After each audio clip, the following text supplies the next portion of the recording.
ओम नमः शिवाय। Welcome back to Astronox. आज हम बात करेंगे कुछ सूत्रों के बारे में जो आपको प्रेडिक्शन में बहुत ज़्यादा हेल्प करते हैं और आप साथ ही साथ अपना बीटीआर और अपने क्लाइंट का भी बीटीआर कर सकते हैं। तो ये जो सूत्र हैं वो आपको बहुत ज़्यादा प्रेडिक्शन में फ़ायदेमंद होने वाले हैं। तो पहला सूत्र यह है कि बुध जब भी सेकंड हाउस में हो, बुध जब भी सेकंड हाउस में होता है तो ऐसे लोग के घर में, यानी उनके घर में हरे रंग का पर्दा या फिर चादर जो बेडशीट वाला होता है, या फिर कोई ना कोई कपड़ा बहुत ज़्यादा हरे रंग का मिल सकता है जिसका भी बुध सेकंड हाउस में हो, क्योंकि बुध अपने आप में हरा रंग है और सेकंड हाउस जो है वो फैमिली को दिखाता है, कुटुंब को।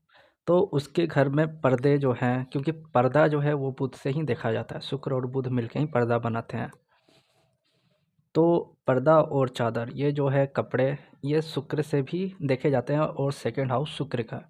तो जिसके भी घर में हरा रंग का चादर, कपड़ा हरा हो या फिर पर्दा हरा हो और बुध सेकंड है तो वो थोड़ा कम कर दे, क्योंकि ये अच्छा नहीं माना जाता बुध जब भी सेकंड हाउस में हो तो हरी रंग से बचें। जुपिटर कर्क राशि का 12th हाउस में हो, जब भी जुपिटर कर्क राशि का 12th हाउस में होता है तो ऐसे जातक के जो बच्चे होते हैं ज़्यादातर विदेश या दूर चले जाते हैं, या तो पढ़ने या तो कमाने, यानी घर से वो दूर चले जाते हैं। जिसका भी जुपिटर कर्क राशि का हो 12th हाउस में।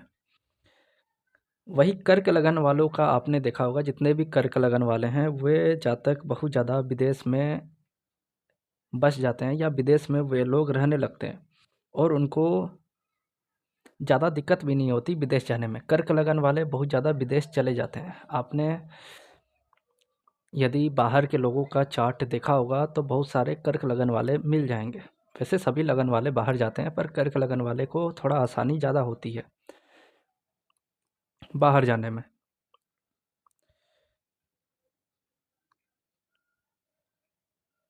चौथा सूत्र यह है कि बुध से हम लोग तोता देखते हैं, पर मंगल यदि 7th हाउस में हो तो इनके घर में भी तोता मिल जाता है। जैसे कि मैंने पहले के सूत्रों में बताया था कि बुध यदि दूसरे, छठे या 12वें नहीं तो 11वें से लिंक करे तो ऐसे लोग के घर में तोते मिल ही जाते हैं।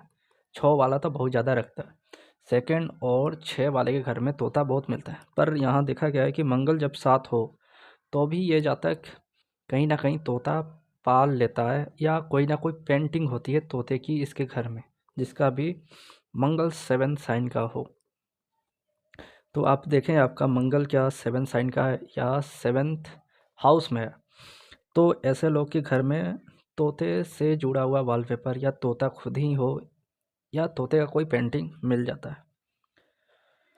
मंगल 4, मंगल जब भी 4th हाउस में हो तो ऐसे लोग दूसरे से ईर्ष्या करते हैं और मन ही मन अपने मन की शांति खो बैठते हैं।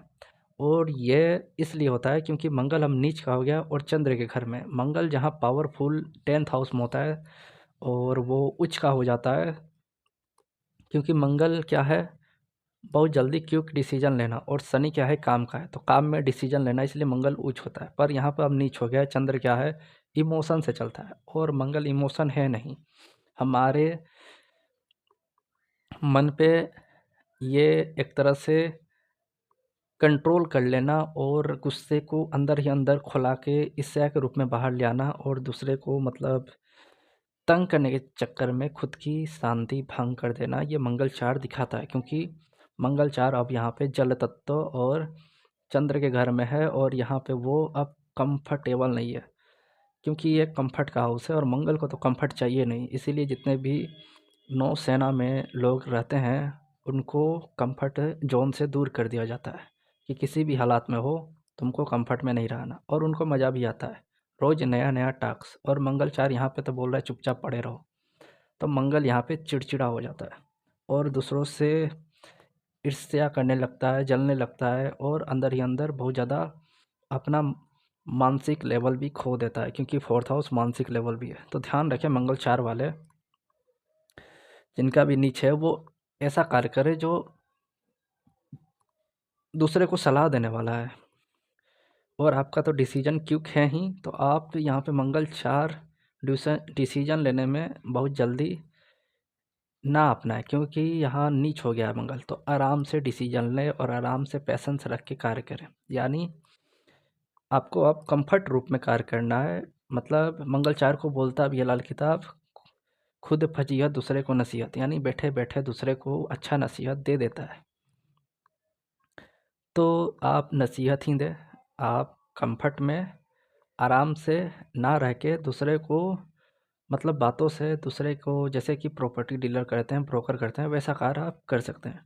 वही मंगल ठीन यानी थर्ड हाउस या 3 नंबर का। कुछ दिन पहले ही मेरे पास एक कंसल्ट आया था, उसमें मंगल 3 नंबर साइन का 6ठे घर में था।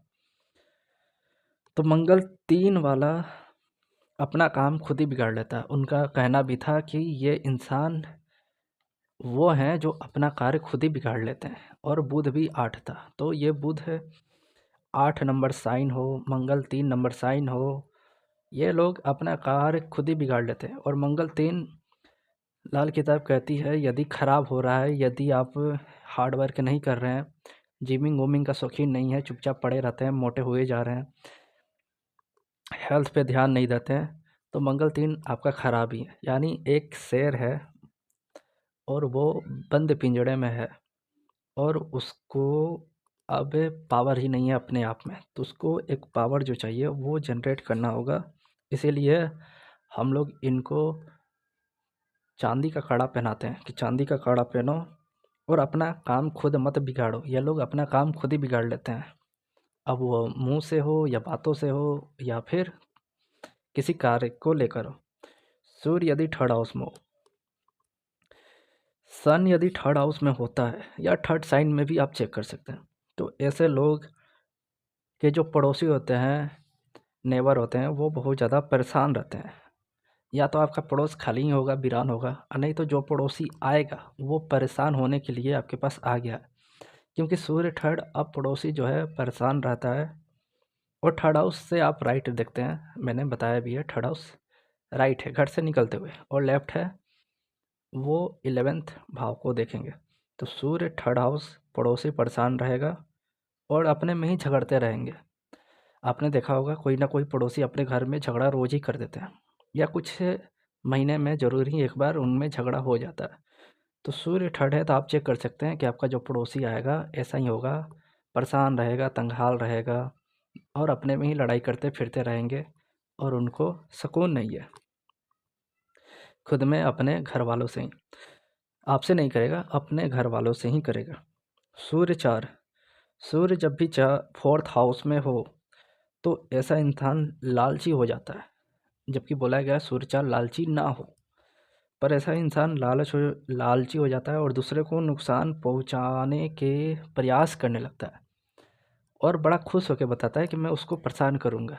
मैंने एक किसी जातक का चार्ट देखा है, सूर्य 4 है और बुध थर्ड में 8 साइन का है। जैसे मैंने बताया कि खुद ही की गलती से ये लोग परेशान रहते हैं, तो पहले तो ये हेल्प भी कर देते हैं। बुध 8 का एक सूत्र है कि ये लोग हेल्प कर देते हैं और चाहते हैं कि अब ये भी मेरा हेल्प करे, और यदि वो नहीं करता है तो फिर उसको नुकसान पहुंचाने लगते हैं। वैसे ही सूर्य 4 वाले भी, इनको मज़ा आता है दूसरे को नुकसान पहुंचाने में। तो ये आपका सूर्य बिगड़ा हुआ है, ख़राब सूर्य है। जबकि सूर्य 4 में आपको दूसरे को परेशान नहीं करना है, आपकी हेल्प करना है।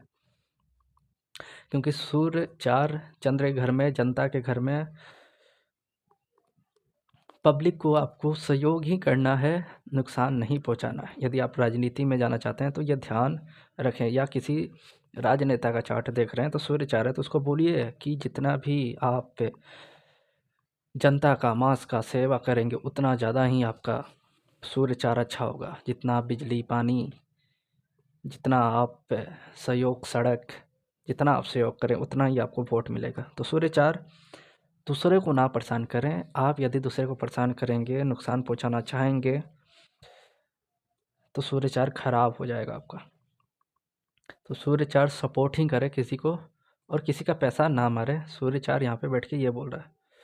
बुध है थर्ड हाउस में हो तो ऐसे में देखा गया है जिसका भी बूढ़े थर्ड हाउस में होता है उसके घर के पास बंद कुआँ या हैंडपम्प जो निकल गया हो या ख़राब हो गया हो या बंद हो, ऐसा कुछ ना कुछ पानी से संबंधित चीज़ें जो रुक गई हैं, अब नहीं यूज़ हो रही हैं। वो नल भी हो सकता है या पानी की टंकी भी हो सकती है। पर बंद कुआँ और हैंडपंप जो बंद हो चुका है वो अक्सर मिल जाता है जिसका भी वुड थर्ड हाउस में होता है। तो आप देखें आपके आसपास कुछ दूर भी ले सकते हैं, एकदम घर के पास ही ज़रूरी नहीं है, थोड़ा दूर पे भी पड़ोसी में लिया जाता है। जैसे सूर्य 12 को बोला गया है कि आपके पड़ोस में या आपके घर के पास में किराना का दुकान या आटा चक्की हो सकता है, तो ज़रूरी नहीं है ठीक आपके बगल में हो, कभी-कभी मिल सकता है, पर हो सकता है यानी आपके कुछ दूर मतलब एक गली बाद भी या ठीक एक गली अगले गली में वो दुकान हो या फिर आपके गली पार होते ही दुकान चालू हो जाए किराना या आटा चक्की। सूर्य से आटा चक्की देखते हैं और किराना का दुकान इसलिए देखते हैं क्योंकि मैंने सिंह लगन वाले वीडियो में बताया भी था कि सिंह लगन वाले ज़्यादातर किराना दुकान करते हैं क्योंकि ये सूर्य जो है 5वें घर को रूल करता है और 5वां घर जो है वो राजा का होता है और राजा जो है वो दान ही करता है। तो सिंह लगन वाले के दिमाग में यही आता है कि मैं किराना का दुकान खोल लूँ क्योंकि वो ना अब लोगों को एक तरह से अन्न और भोजन दे रहा है, भले दान नहीं कर रहा है, पैसा ले रहा है, लेकिन वो दे रहा है। तो वो देने की प्रवृत्ति अनाज को वो सिंह लगन वाले के दिमाग में बहुत ज़्यादा चलता है। बृहस्पति 12, बृहस्पति जब 12 में हो तो इन लोगों को चर्च जाने की आदत लग सकती है या इनका कोई फ्रेंड होगा जो बोलेगा या इनको लेके चला जाएगा चर्च। तो बृहस्पति 12 चर्च जा सकता है या चर्च जाने की आदत हो। तो बृहस्पति 12 जिसका भी है वो देखें क्या ये लोग चर्च ज़्यादा जाते हैं क्या। और बृहस्पति 12 के एक और चीज़ है कि इसके घर के छत पे यानी कि जहाँ वो रहता है जैसे ग्राउंड फ्लोर पर रहता है तो फर्स्ट फ्लोर पे हो सकता है इसने लाइब्रेरी बनाए रखी हो, पूरा का पूरा पुस्तक हो। यदि उसका एक ही फ्लोर है तो वो हो सकता है ठीक मतलब जो एक बेड से ऊपर वाली छज्जी होती है जो मतलब रूफ को टच कर रही है उस पे उसने लाइब्रेरी टाइप का मतलब पूरा का पूरा किताब रखने का जुगाड़ रखा हो। अब वो बोरा में भर के रखे हो या फिर उसको सजा के रखा हो लाइब्रेरी टाइप का जैसे रखते हैं शीशा में, वैसा भी हो सकता है। तो बुध 12 घर की छत पे लाइब्रेरी बनाते हैं या ठीक ऊंचाई पे ये लोग छत यानी रूफ से टच करता हुआ रैक जो होता है उसमें लाइब्रेरी को यानी किताबों को रखते हैं। सूर्य यदि 4th में हो और शनि 7th हाउस में हो तो ऐसे में देखा गया है कि बच्चों के लिए स्ट्रगल करना पड़ता है। यानी बच्चे कहते हैं बच्चे हमेशा आपको जिसका भी सूर्य 4 और शनि 7 में मिलेगा उसका बच्चे के लिए या तो आप स्ट्रगल करेंगे या बच्चे खुद स्ट्रगल करते हुए मिल जाते हैं। यहाँ पे बच्चों से रिलेटेड प्रॉब्लम भी देखा जाता है और हो सकता है कि बच्चा होने के बाद वो बच्चा स्ट्रगल करता हुआ मिले या फिर वो बच्चे के लिए स्ट्रगल करे। ऐसा भी देखा गया है सूर्य 4 और शनि 7 में हो तो, क्योंकि लाल किताब कहता है कि ये थोड़ा अच्छा कॉम्बो नहीं है बच्चों के उत्पत्ति के लिए। सूर्य छठे हाउस में हो, सूर्य जब भी छठे हाउस में हो तो ऐसे में देखा गया है कि ऐसा जातक जो भी है या तो ये खुद माँ बाप से दूर हो जाता है ओल्ड एज में या फिर इसके जो बच्चे होते हैं वो दूर हो जाते हैं इससे और ये ओल्ड एज में अकेला पड़ जाता है।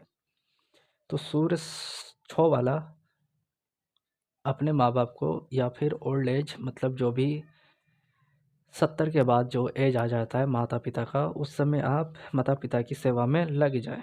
यदि आप दूर रह रहे हैं तो उनके पास आ जाएं, वहीं पे काम करें और सेवा करें।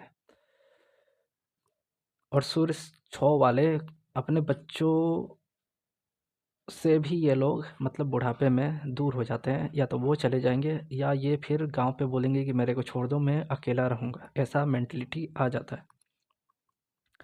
तो बहुत सारे लोग पूछते हैं कि मेरे बच्चे मुझे ओल्ड एज में सपोर्ट करेंगे कि नहीं, हेल्प करेंगे कि नहीं, हमारी सेवा करेंगी कि नहीं। तो सूर्य छो है तो थोड़ा यहाँ पे ना के बराबर चांस है। सूर्य जब भी 8 में हो, सूर्य जब भी 8वें घर में होता है तो पैरों में चोट लगता है या छाले आते हैं, पैरों में छाले पड़ जाएंगे या फिर चोट लगने का अक्सर डर रहता है, या चोट लग भी जाती है पैरों में सूर्य 8 वालों का। और जो छाले निकलते हैं वो भी सूर्य 8 वाले के बहुत ज़्यादा आते हैं, और सूर्य 8 वाले के पैर भी फटे हुए मिल सकते हैं। चंद्र लगन में हो, चंद्र जब भी लगन में हो तो माता का जो नेचर होता है,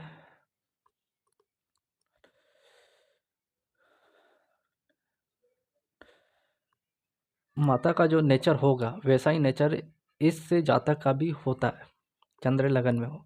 और साथ ही साथ जो माता को बीमारी होगा वो बीमारी भी इस जातक को हो सकती है जिसका भी चंद्र लगन में हो, क्योंकि चंद्र अपने आप में 4th हाउस का लॉर्ड है और लगन आप खुद स्वयं है। तो आपका जो नेचर होगा वो माता से मिलता जुलता होगा। और जुपिटर साथ हो तो ज़रूर माता से ही फेस मिल सकता है, क्योंकि जुपिटर जातक होता है और चंद्र माँ के लिए वो जातक है, तो कहीं ना कहीं वो माता से फेस भी मिल सकता है। वैसे चंद्र लगन वाले का माता से फेस बहुत ज़्यादा मिलता है, ये भी आप चेक कर लें। मार्च सेकेंड हाउस में हो, मार्च जब भी सेकेंड हाउस में होता है तो ऐसे जातक के घर में हो सकता है कि दिन भर कुछ ना कुछ पकता रहता है, यानी कुछ ना कुछ पकवान बनता रहता है। और मार्च थर्ड वाले बहुत ज़्यादा तीखा पसंद भी करते हैं, तो हो सकता है इनके घर में कुछ ना कुछ ऐसी चीज़ बने जो तीखी हो, टेस्टी हो, क्योंकि मार्च ही टेस्ट है। तो कुछ टेस्टी चीज़ बनती रहती है और चूल्हा हमेशा जलता रहता है, मतलब 24 घंटे में 12 घंटा जो मतलब इंसान लगा रहता है कुछ ना कुछ बनाने में।